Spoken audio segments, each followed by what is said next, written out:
Hi, everyone. I see familiar faces.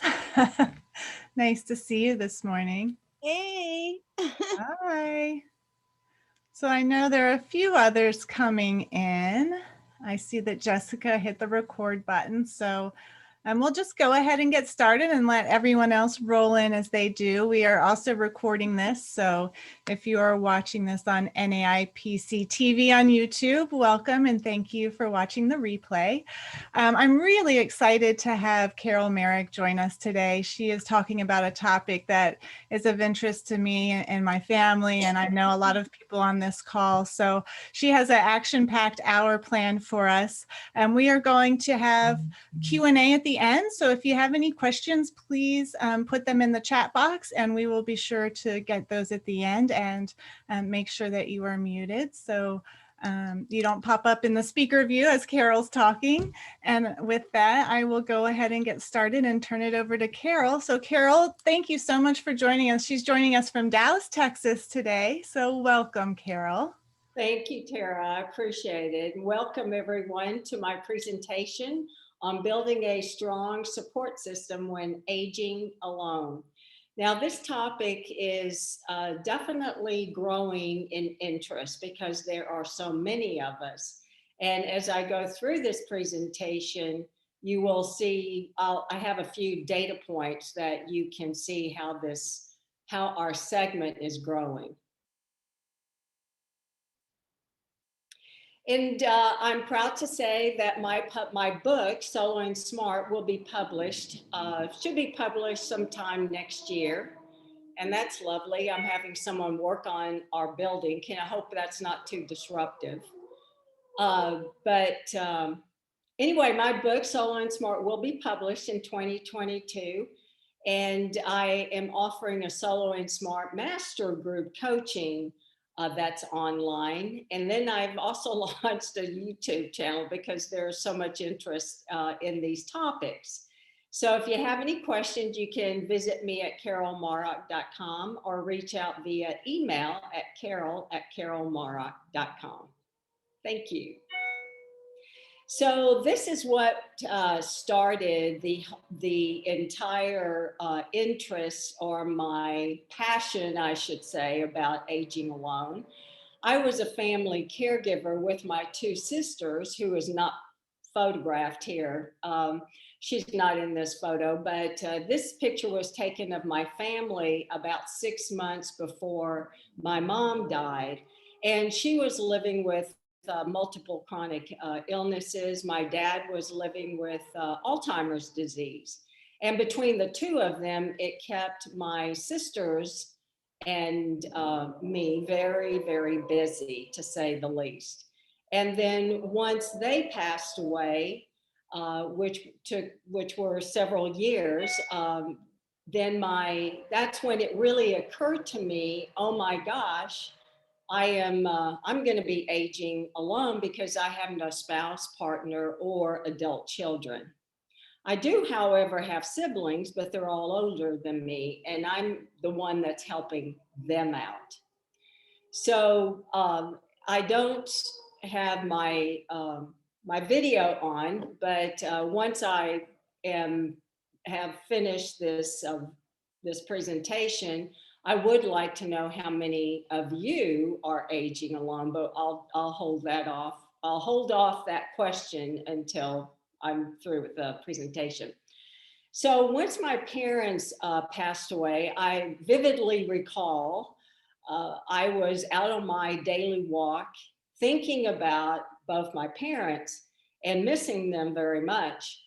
And I started thinking how much work family caregiving was and how hard it is to grow older.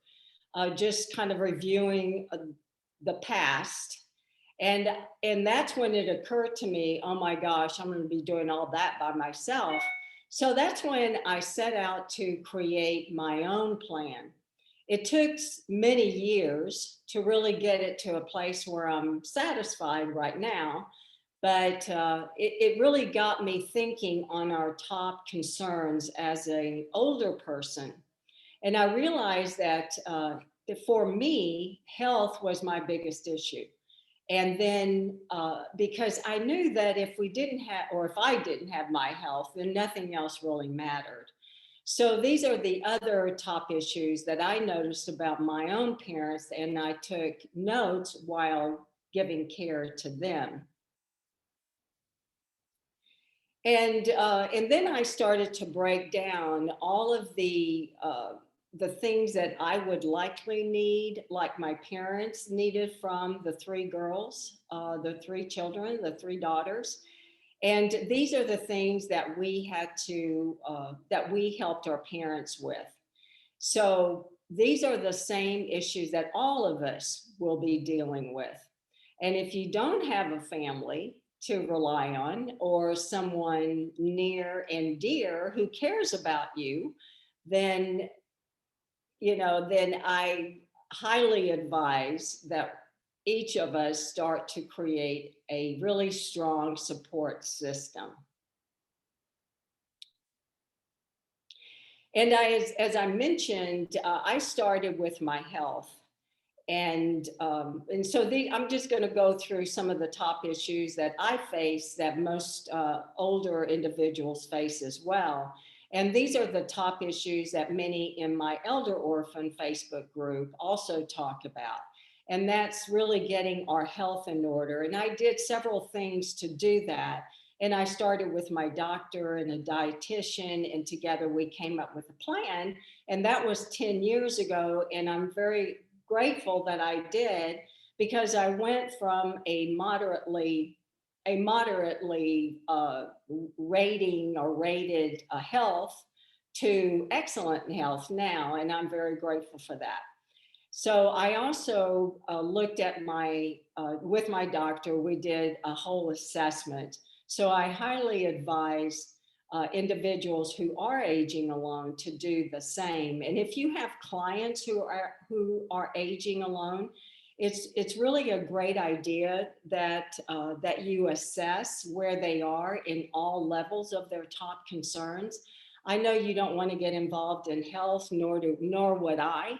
However, you can make suggestions like visiting with their doctor, visiting with a dietitian, and really eating the types of foods that are healthy and that will make their bodies stronger as well as their minds. And then other self-care type of techniques like fitness, walking, and social connections, because that's so important that we stay connected. And of course, saving money. So I started with my health, and my next issue was saving more money, and then really got on the stick about my health, my fitness, and then focused on my social connections. And so I decided to move. For me, what works best is to live in an urban area that I have access to shopping by foot, right? I can run my errands by foot, because I noticed that my parents were so dependent on my sisters and I to take them everywhere. So I didn't want to be in a situation where I was stuck in the suburbs. However, that doesn't mean you have to change or have to move out of the suburbs. And I'll talk about that in a moment, because there are some ways that we can create social and other types of support right where we live. So just to highlight a few of the data points that I retrieved from the Pew Research Center, as well as the census. And this was back in 2017. There are closer now to 19 million adults living alone. And AARP just did a study, I think in 2018, that they discovered that 28% of American households are made up of solo adults. Now that's that's ranging from 18 and over. So I'm not in that particular data point. I'm not talking about older adults. However, many older adults, for example, are aging alone. 45% of the women 75 plus are living alone. And 27%, according to the to the Census Bureau, stated that 27%, and this was 27% are aging alone. And that was in the 2010 census. However, that has grown now in the 2020. It just hasn't been released, but it's much closer to 30 or 31%. So we are a growing segment, whether good or bad, doesn't matter. However, it's just that we need to prepare for being alone, and we need to help our clients to learn strategies to create an environment where they have a family-like setting and they have friends to rely on. And then the rest of the older adults, 46% do share a home with a spouse or a partner. So, and so I'll just leave it at that. However, like I say, 25 million by 2030 of that 17 to 19 million will be 25 million in 10 years. But I bet that's going to be a lot sooner than 2030, but that's what's projected. So that's when I started. Also in 2016, I launched a Facebook group called Elder Orphans. And the majority of the individuals or members of the group are aging alone. And they're always asking questions about how do you do this? What about this? But what's so remarkable about the group is that what I have discovered is if you've been alone for quite some time, we have become a very resourceful person. So some of the answers and some of the conversations and discussions that we have in our group are very enlightening. And I learn an awful lot because people are really thinking about how they're going to take care of themselves. So it's really great. But I launched this group in 2016 and it continues to grow. The majority of us are aging alone. Some of them have children. However, they live at a distance. Most don't have a spouse at all. And so they really identify with the term aging alone or elder orphan. And to me, that's what's important. What do you identify with? And you may have an adult child that lives just 100 miles away, but do you still identify with that term of aging alone? And I think that's the key when we are working with our clients. How does someone feel about living alone? So one of the studies that a PhD candidate at the University of Texas in Arlington, she was working on her social work PhD, and she was working on her dissertation, and we did a study and 550 members were surveyed. And these were a few of the results that we discovered. And 70% of those that took the survey has no one identified to be their caregiver. Now, to me, that's pretty astonishing. However, if you were to ask me today who would be my caregiver, I would probably be stuck as well. Although I live in a situation where I have neighbors next door, so I'm not too worried about having a caregiver that comes in and checks on me, because I have made several good friends that we text quite often, and we check in on one another. And I also use an app called Snug Safely or Snug Safe. And it's I use the free version. There are several versions that you can choose from, and it's a daily app, or it's an app that's on my iPhone, and I use it and check in on the app every morning, and the app will notify one of my contacts or emergency contacts if I haven't checked in. So that's something that I use, and perhaps you might feel a little more snug knowing that something is checking in on you, because if you don't check in, then it is reported to your emergency contact. And if after a period of time, if you still don't check in, they will send a wellness check to your home. So that's what I use, and there are others on the market as well. But I think it's important that we have some type of check-in service, and that could even be a group of friends, not necessarily even living in the same area, but if you want to set up a check-in via text with one or two friends. I know several people or members in my group who do that as well. And they just check in or give a quick call to each other. And it's another good way. But I think it's important, especially the older we get, to have something checking in on us. My sister, who is close to 80, we check in on each other just by sending a text wishing good morning.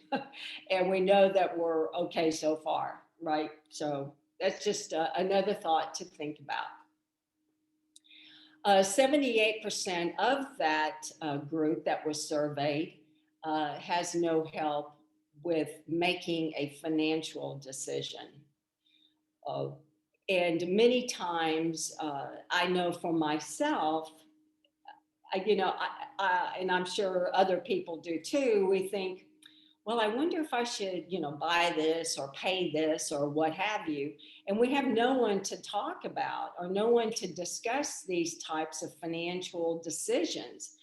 So that is a needed service that we definitely have. Another good one is paying bills. There aren't that many services out there that will help us or maybe take over paying our bills for us. As a matter of fact, we had a conversation going this morning in our group. Someone said, how do you remind yourself to pay bills? Because she forgets. So we gave her a couple of things that we did ourselves, but that is an issue for us, is some type of reminder that we need to pay our bills. And maybe even married people have that issue. I don't know. Another one is a big issue is having only 50% of those surveyed had access to public transit. And if you are home alone and have a doctor's appointment or have any other type of errand or something that you need to get done and you can't drive for whatever reason, or you don't want to drive, then public transit is a good way to get around. However, many people, especially those that don't live in an urban area, have access to a public transit. So if a person who is aging alone doesn't have that access, then that's another consideration or another reason that that individual needs to build some type of support system that they could call a friend, for example, if they needed to go to the doctor.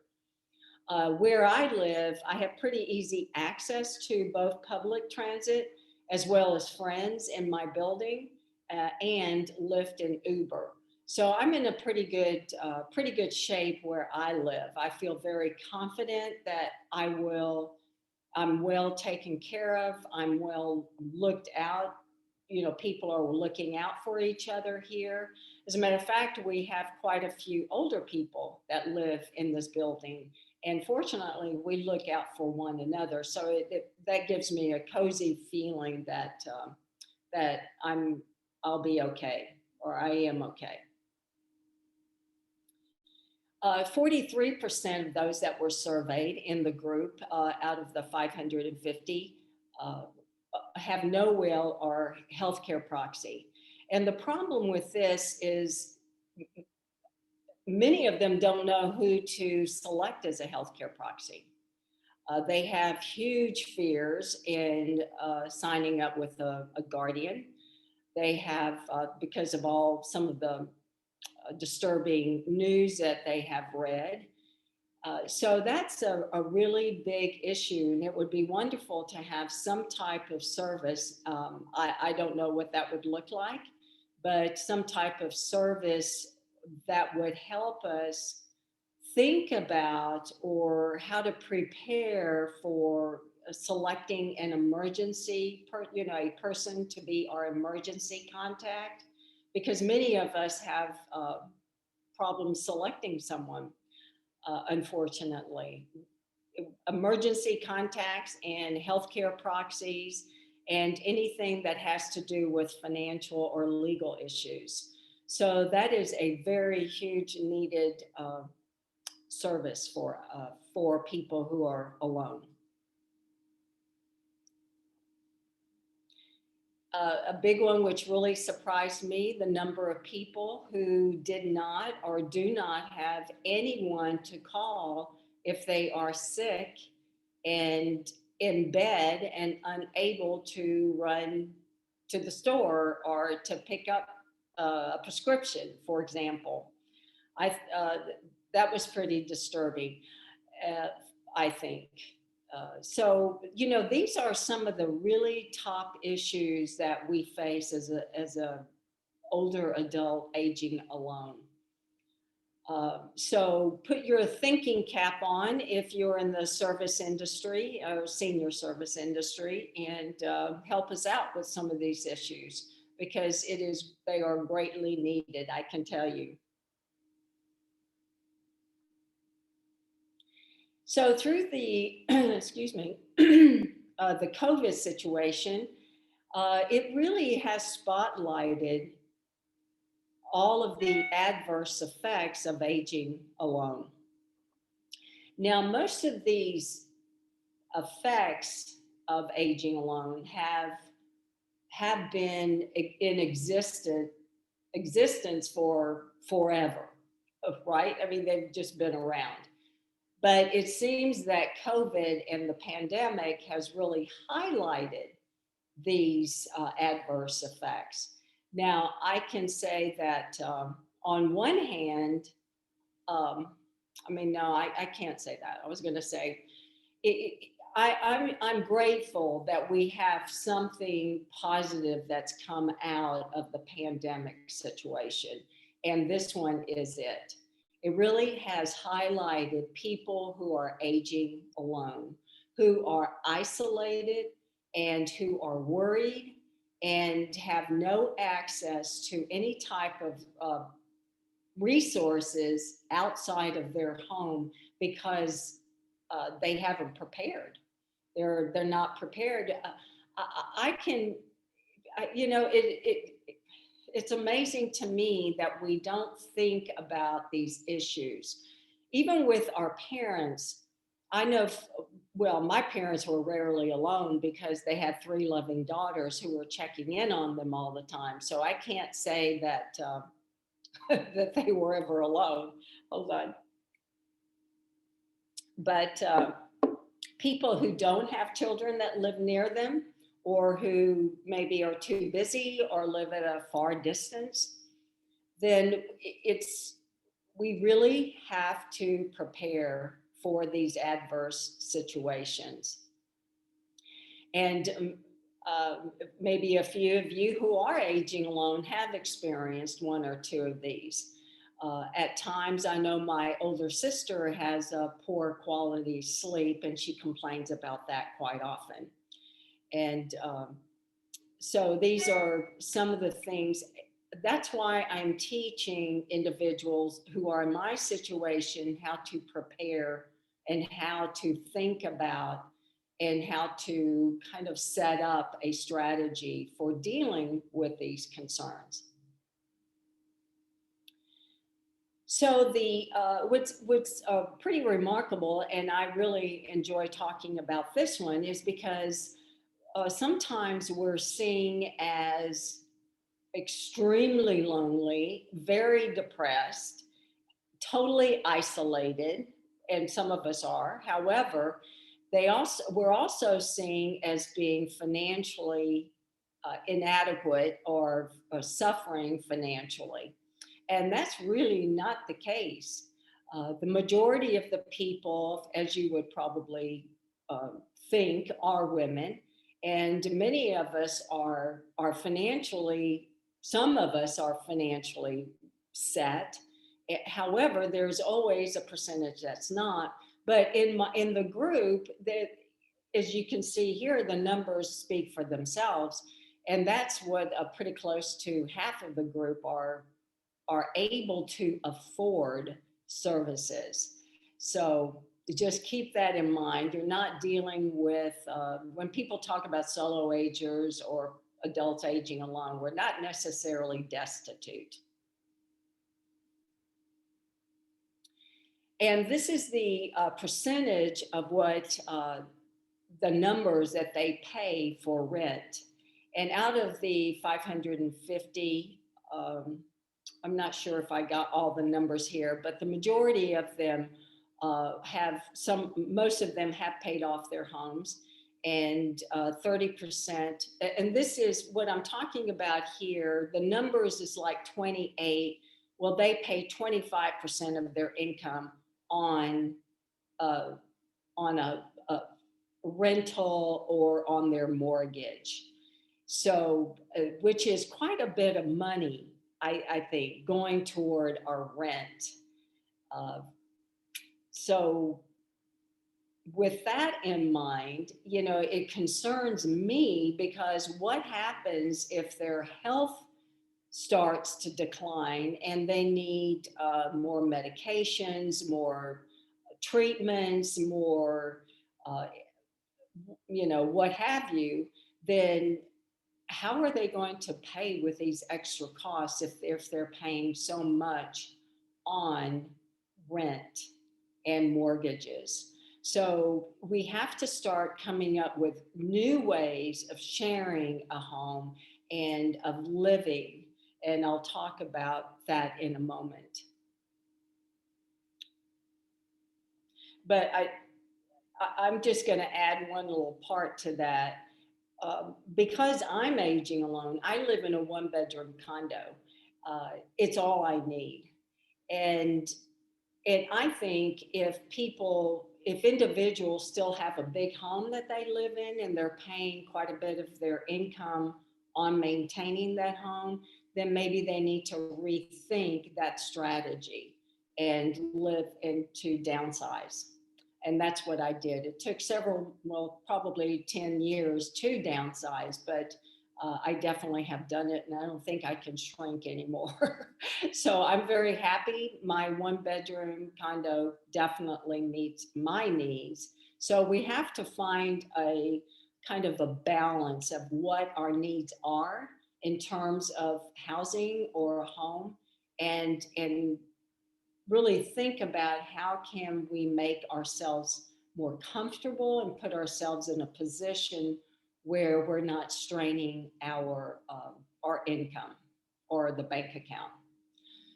So my point in this particular slide is, even though we pay quite a bit for housing or rent, we still don't qualify. Many of us don't qualify for government subsidies.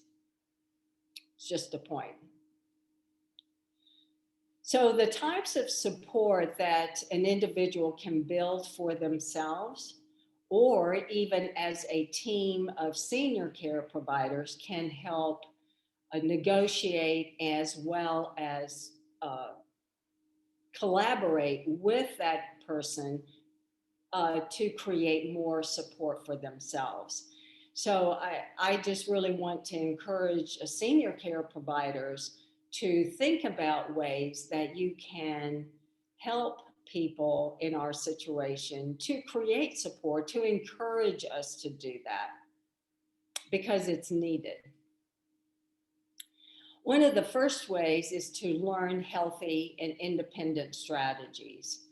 I'm not going to go into that. I kind of talked about healthy strategies in terms of bettering your health through food, through diet, exercise, and fitness, stretching, and even social activities. But for you as a provider, think about other ways that people can create an independent type of strategy. And I'm sure many of you have some really good ideas on this.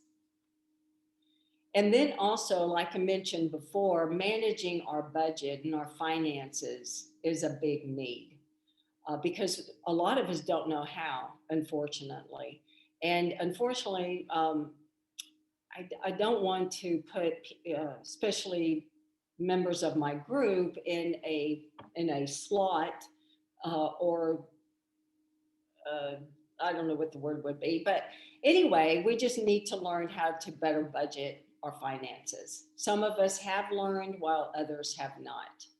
And also to save money and to cut back on expenses, because unfortunately, uh, the older we get, maybe some of us still think that we're okay, or we want to make ourselves feel better, so we go out shopping probably too often to fulfill some void in our lives. Develop services for privacy and self-directed and self-managed care. That's another big highlight or need that we have, is many of us want to manage our own care plan. So help us do that, get us and keep us involved in creating our own self-directed plan and staying healthy. And leveraging technology, much like I use with my iPhone app. There are many apps and technologies out there that keep us or will look out for us. One of our members just the other day, who's fairly young, I think she's in her mid 60s, and she slipped and fell in the bathtub, which is, I couldn't believe it. Anyway, we don't think about things like that. Some of us don't. So I think the folks of you who provide at home or aging at home services, we're a great target. We're a great target market. Solo agers are, because we think we're self-reliant. We've been living alone for so long. We're fine. We don't, we're nothing like that will happen. Well, this person, she's I think she comes out of the healthcare industry. I couldn't believe it. And yeah, she was in the healthcare industry, and she's retired, and she slipped in her bathtub. So I don't know. But leverage technology and also teach us how to fill the gap with volunteers and maybe family and friends and other connections that live nearby. What was mentioned several times is, how can we shrink service hours to smaller, affordable increments? Because of sometimes home care agencies, for example, will require a 4-hour minimum. That could be a week. If it is, then many of us can afford that. But sometimes it's a day, and a lot of people can't. Exchange work for services that are needed. Few of us do need part-time work, and so how about exchanging some of my time working for you, doing something in marketing, for example, and I'm just coming up with some ideas here, and in exchange for a service that you can provide me as well. And of course, we need really a lot of encouragement to build social support systems. And people have a tendency to give up, and they might try for maybe 2 or 3 times to build a relationship or to start some type of support network with their neighbors. And then after a while, they just give up. Uh, for me here, it took 2 years for me to create a social support system here in my building. So I always remind people it takes time. You can't give up quickly.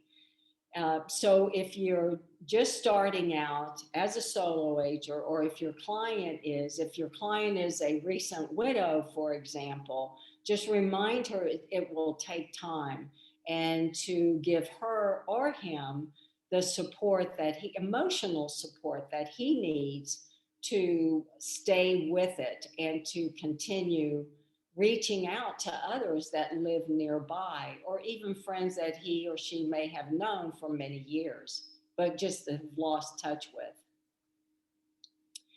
And another good resource for us is connecting with faith organizations. And I highly recommend faith organizations or other type of volunteer organizations or nonprofits that are in our community, senior centers.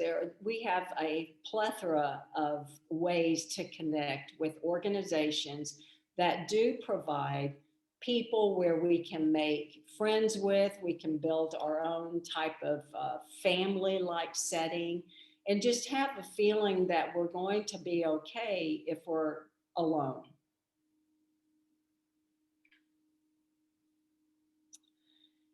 So I love some of the co-housing amenities as well as the pocket neighborhood approaches. And there's some really great support, kind of out of the box strategies that, of course, co-housing can be quite an expensive endeavor if you're coming together and starting and building a community of like-minded peers. I think it's wonderful if you can afford to do that. However, if you are living in the suburbs, you can take some of those ideas, subscribe to their newsletters, even go to some of the co-housing meetings, which I have done, and learn the different ways that they are creating, having social support and community and neighborly type programs so that they can help each other out. You don't have to build your own community. You can start right where you are, just learn how they do it. And it could be as simple as knocking on your neighbor's door, or taking what I think is just going out on a walk on a daily basis regularly, and you'll see neighbors outside and strike up a conversation. But we have to start building a network of support with our neighbors if we live in the suburbs. And I was doing that at one time before moving here to my urban setting. So study some of the co-housing amenities and co-housing websites, and even builders or developers who are creating these types of communities, because they do have some really good ideas that you can take and apply to yourself for your own neighbors or your own neighborhood. And then pocket neighborhood approaches. Now, these are existing places or existing like blocks of homes in an existing neighborhood, but they're calling them pocket neighborhoods because they're kind of secluded. And there are some really wonderful strategies out there that architects have come up with. So architects are another wonderful resource for all you folks. And they are working hand in hand with neighborhoods. And to create this type of co-housing kind of development where the neighbors feel like that they have a family. And so it's fun to read some of the things that people are doing, and here's a couple of them. There are tiny house villages that are now coming out. They have, as you can see, the top left, they have these tiny homes and created a kind of an environment of a neighborhood. And they've even created trails around these little villages so that they can walk together outside. There are no common buildings or sharing chores like there is or there are in co-housing developments, but they do encourage shared resources, and it's definitely more affordable for solo agers. Now, pocket neighborhood environment, remember they already exist. That communities, they exist in smaller, very secluded uh, uh, blocks. Maybe it could be even be on the same block, and where roommates can share a home if they choose to. They can share their chores or meal planning, but it's not, again, it's not co-housing that's designed specifically for coming together and meal planning and gardening and sharing the chores. But why can't neighbors create their own shared environment if they live in a small pocket of houses, or live live just in a neighborhood? You can still do some of these excellent strategies that create a what really wonderful neighborly type of sense of engagement and help and sharing chores and doing things together. So a few things that they do is many times they'll pull out I've researched this. They'll take a picnic table and they'll put it in someone's front yard. And I remember my parents doing this, not the picnic table, but every evening in the summer, they would pull out 4 lawn chairs. And mom and dad would sit out in the front yard and have 2 available lawn chairs for their neighbors. And inevitably, within 15 minutes, a neighbor was coming outside and joining them on their lawn chair. And it was so wonderful to watch, because I'd be outside as a kid riding my bicycle and my parents were sitting out there visiting with the neighbors. Well, they've taken that idea and kind of extended it, and now they do a whole potluck type of scenario. They create dinners together. Someone will put a picnic table in their front yard, which draws sharing meals and potlucks and creating engagement. They also have created and do gardening. They'll put gardens in their front yard, but of course you have to get, or even their side yard, and they share this little garden together, some of the neighbors do. So these are some of the ideas that people can do to create their own type of family like, especially if you're aging alone. You need to feel like you have people around you that you can count on and have a sense of family that lives nearby.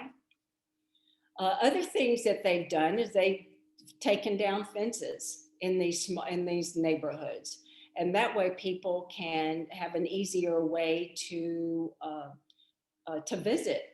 I know a woman up in Bloomington, Indiana. She owns 3 homes, and she rents it out to well, not millennials, but intergenerational type of roommates.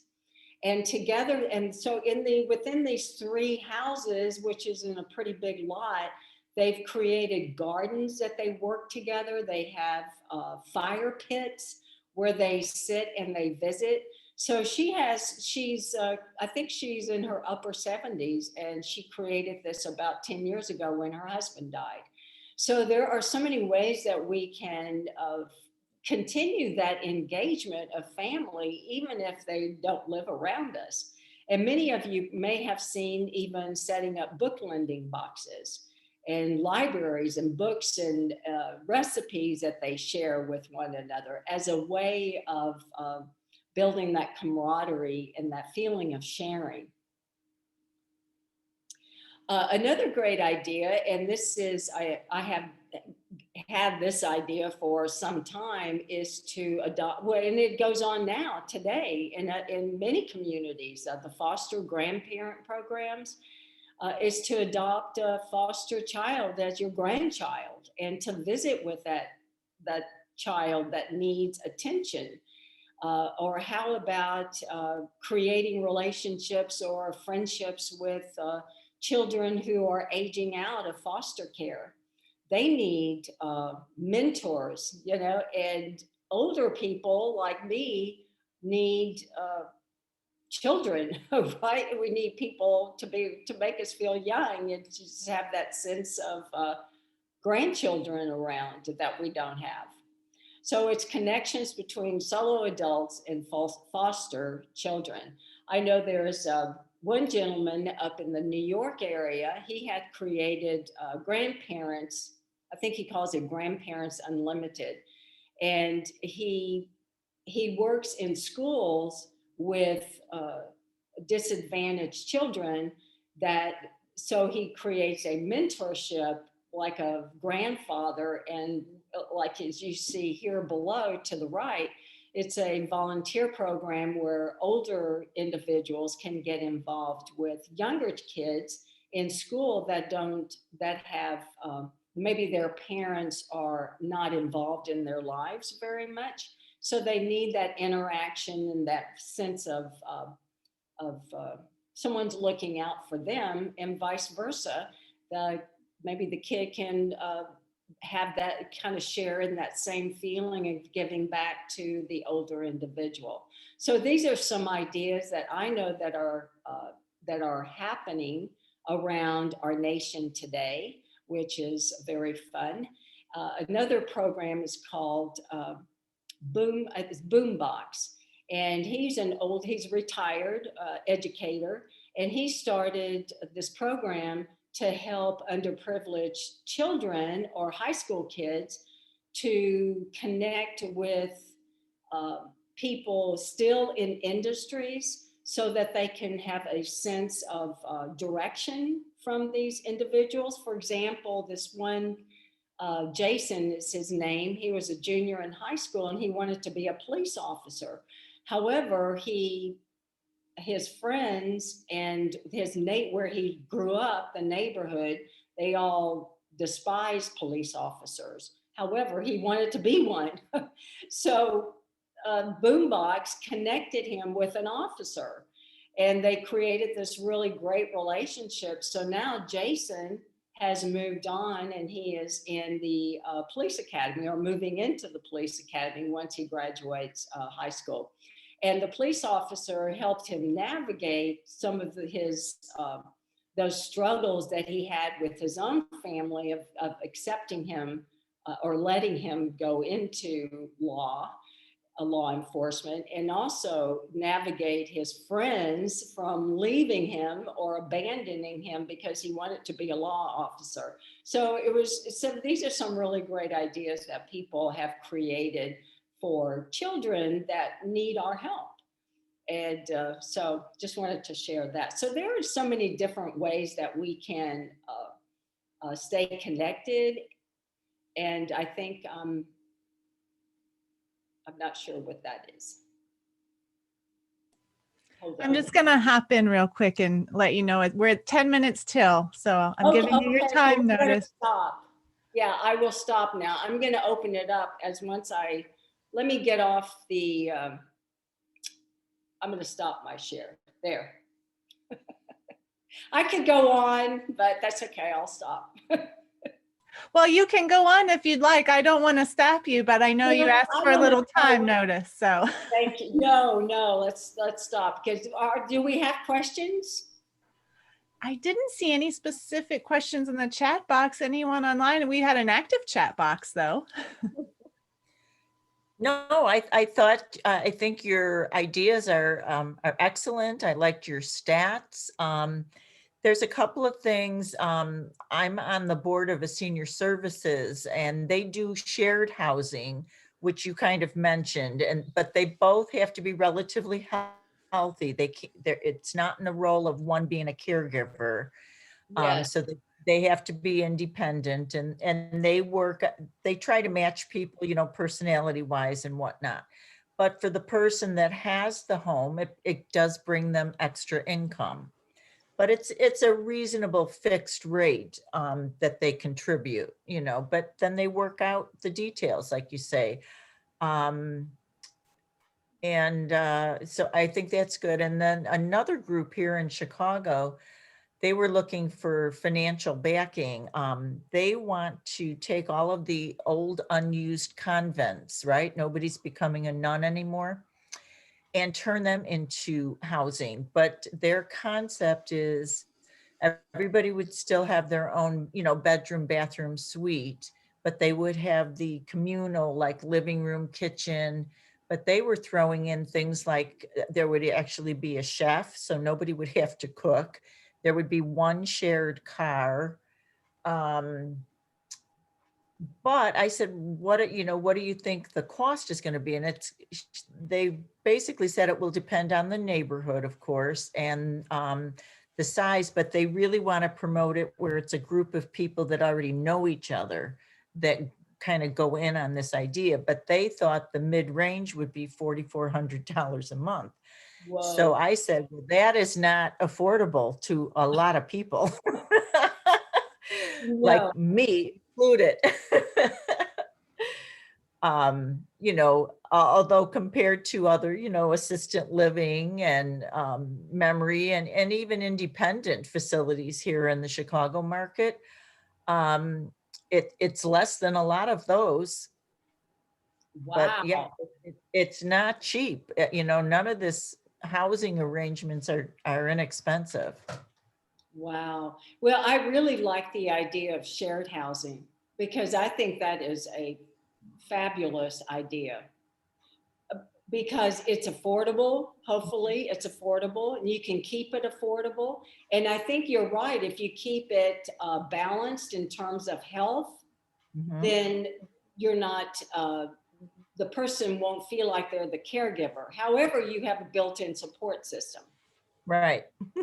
Yeah. Somebody just bring on the Golden Girls, right? Yeah, yeah, absolutely. I really am for that. Yeah. Shared housing is huge because it can take the sting out of a lot of the housing crisis. So I'm in Las Vegas and I work with the city. So I'm the chair for the Senior Citizens Advisory Board. So I'm the connection girl, the resource girl. I'm the catch-all, if you will. And I literally just got off the phone. That's why you didn't see me in the beginning, but I was listening with my liaison because I asked him if we could reignite our pilot program on shared housing. So it would be like the roommates, if you will. One has the house. We had actually put together a complete program and then the pandemic hit. So unfortunately, we had to put the brakes on it. And only cost for them because we have all the tools at the city. And I think if more cities would adopt this, it would be great because it does take the cost sharing portion away. City attorney is going to review it for us, but it was literally just the rigorous background checks. Because with the city facilitating it, they have to CYA, right? They have to cover themselves. But we are going to be doing a pilot program with it. So we're going to move forward, see if we can get approval from the city attorney, because our housing here is just terrible. We have an overabundance of these luxury group homes, luxury communities, because everybody comes here saying, ooh, they have almost 50% population seniors and, you know, they have some real wealth there. It's really only in 2 different areas in the master plan communities. And even now, after the state of things, it's not as much wealth as what it was. We actually have more of an abundance of low-income seniors and not enough housing for that. And it's a crisis, trust me. I mean, we're trying to find the needle in the haystack every single day. So this shared is a really great concept. And I would love to see more cities take it on. I mean, I'm just hoping it gets approved because it could really take the heat off. So wonderful suggestion. Amazing. Absolutely. Yeah, I just wanted to just applaud this whole program, Carol. It's just, you know, I'm on Long Island years ago. I mean, early 2000s. I I started a section for the paper here called Act Two, which is basically focusing on getting people to think about the second half of their lives, not just in terms of retirement, but how are we going to live well and successfully age. And one of my cover stories in 2004 was about elder orphans, but it was much narrower. It was talking about baby boomers and realizing they were taking care of their parents, but they had sent their kids all over the world. And it's like, whoa, that's nice for our kids, but who's going to take care of me? But you've taken this to a whole other level, which I think is really critical and really basically reveals the fact that our practices and policies across many different aspects of life are just decades out of practice. You know, where they're geared for families of four in the 1950s. And that's not what we look like today. You know, the families are, you know, there are many, you know, blended families. But one of the trends that you point out is we're an aging society and people are aging alone. And I think, you know, it really is, if you look at the people on the screen here, you know, it's like, oh, it's all women and one man. Which I think is revealing, is that this is something that women are really more attuned to relationships, and men, you got to get the men in there to realize you got to deal with this issue. Yes, absolutely. Yeah. But there are lots of pieces that are available and you're putting them together. So I really thank you for that. I'm looking forward to this book. I'm a services provider. So Carol, I did appreciate your comment about, you know, the survey and how much need there is for the housing and help with finances. I am an accountant in background, and I realized there was a huge need for this because my mother-in-law got Alzheimer's and my father-in-law had a stroke and passed away fairly suddenly. And I realized, wow, you know, we're able to help them because we're 30 minutes away and we could help her with her finances. But most people may not have that, including solo agers.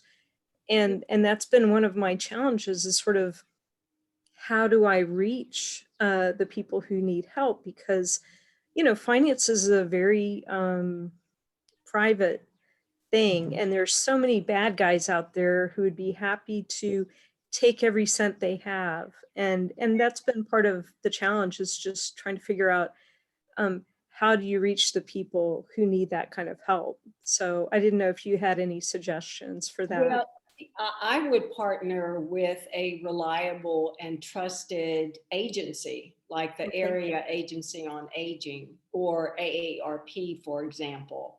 Or some nonprofit that already has access, or a faith organization who has a lot of trust with that market right now, and partner with them. My other suggestion too would be maybe some of the financial advisors where people already trust them, partner with them, or even elder care attorneys. Yeah, that's a good idea, Maureen. I was involved with an AARP program. I thought it was interesting that Ron mentioned AARP because they had a money management volunteer program in where I live. I live in the Maryland, DC, Washington area. But unfortunately, they ended that like 3 years ago. But it was an amazing program where we helped seniors manage their finances and budget. Or even care managers. Yeah, that's a good idea. Dairy care managers can do it too. If they're set up that way, you know, not like I'm an elder care coordinator, so I don't do that or won't do that. But that's a great idea. Thank you. Now, who do you work for? The one that's an elder care? Oh, I work for an elder care attorney. And well, there you go. See? So we offer what we call the life care plan. So that's kind of what we're calling it, but it's to get people to think about how they want to age in place and what will they need. So that's my role as a nurse. I can assess, see what services or care they may need to be safe in their home or help them transition to senior housing. And, you know, eventually if they're going to run out of money, we would help them with the Medicaid application, or if they have VA benefits, you know, kind of the whole package, a holistic approach. Right. Very And good. you know, Cindy, too, keep in mind also, if you don't have one there, like for us, they stopped that program for ARP, but then a new one popped up, the Financial Guidance Center, whatever have you. So, you know, they're always finding ones to pop up. Why not create your own? Maybe do a mastermind with some other people who know the need for it, and you can create your own. And then that obviously lends to the credibility of it. We have a senior right now. We've done a visit to her, even though that's supposed to be APS, but as a volunteer, I have to take the slack up. So I went out there and she's talking to just about everyone about selling her home. Nobody knows her financial situation. The family friends in California are concerned about her. So now I'm going to be going out. See, I find creative backdoor opportunities. So I'm going to go out with a realtor that I know and love her to death. She's so good to my seniors. And I'm going to take her there about the selling of the house, which then will uncover some of the financial so that we'll be able to see what's going on and to do so legally and ethically. So it's always finding, you know, the creative, which is obviously what Carol has done, which is amazing. And finding resources, and if they're not there, just think about creating it. Just a little tidbit. Linda had her hand up. Thank you. It's a challenge when we have so many people. I don't want to butt in on somebody. I thank you for telling me about the Snug Safety Program. I had not heard of this, and it's a very interesting app that you check in every day, and that they'll send a text message to your emergency contacts if you don't check in.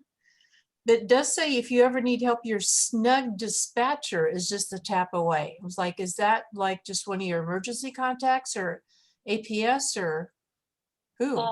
Yes, I believe they connect with, not APS, no, it would be the local police department, I believe. Oh, okay. But I'm not certain. I don't have that particular version. I use the free version. The dispatch is a paid version. That one is $9.99 a month. Oh, interesting, because it just looks to me like it's free. Okay, thank you.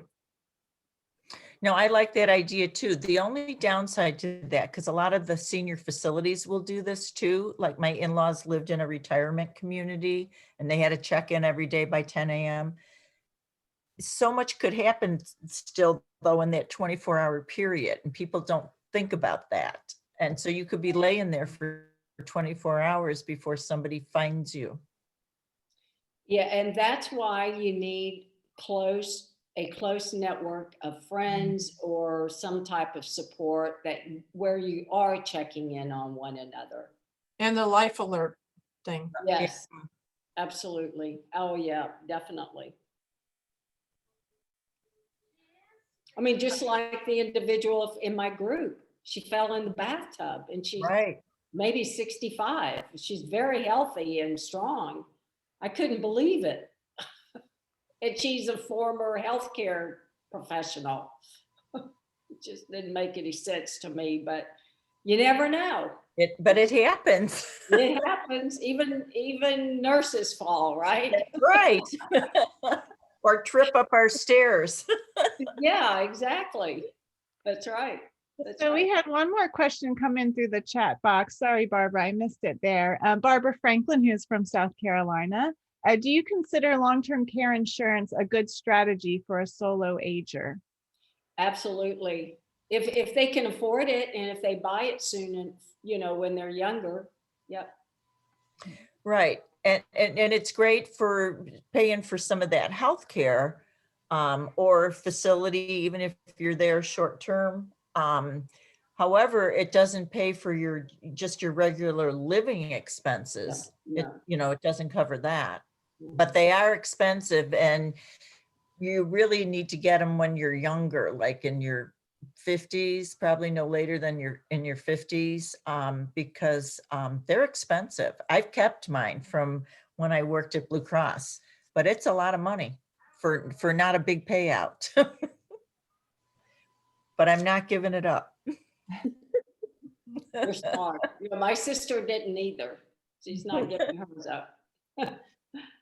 Okay, we have one more from Karen down in San Diego. One question come through. Any suggestions on working with a senior who is in denial that they need any or all of these services? Patience. Staying connected with them. Yeah, they're going to try and push you away, but you kind of have to keep coming back at them like a bad penny, but in a nice way. Right. Right. Yeah, I would probably need to know a little bit more about that individual, but just patience and building that relationship, staying in touch. Reaching out to them via text, checking in on them.